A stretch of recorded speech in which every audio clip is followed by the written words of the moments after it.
amigo, você está com um problema que não sai, você está desanimado, você está pensando em jogar a toalha, vou esquecer a fé em Cristo. Se está com isso, você perdeu o juízo, porque você tinha que conhecer o Salmo 93 e a partir de agora você vai mudar a sua atitude. O salmista que diz o seguinte: o Senhor reina. Acabou, Ele reina, Ele é o soberano, Ele que tem poder sobre tudo.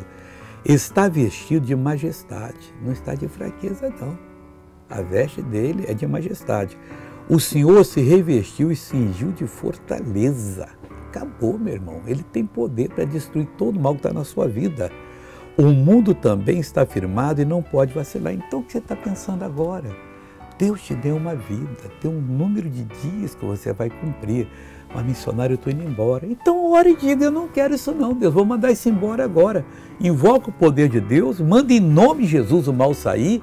E não esqueça de crer, porque só vê a glória de Deus quem crê. Se creres, verás a glória de Deus. Veja essa pessoa abençoada.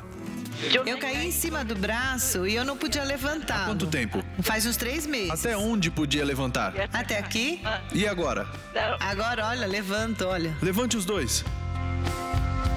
Oh, glória a Deus. Agora eu quero orar com você. Querido Deus, o Senhor reina. O Senhor está vestido de majestade, de fortaleza, de força. O Senhor não tem problema, Pai. O Senhor tem agora a solução para o nosso caso.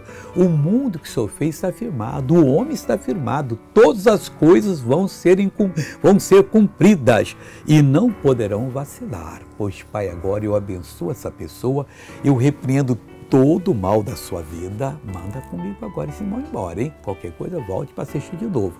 Vai sair agora e saia em nome de Jesus. Tem gente que vai ter que assistir 7 vezes hoje para poder ficar bem na fé. Deus te abençoe.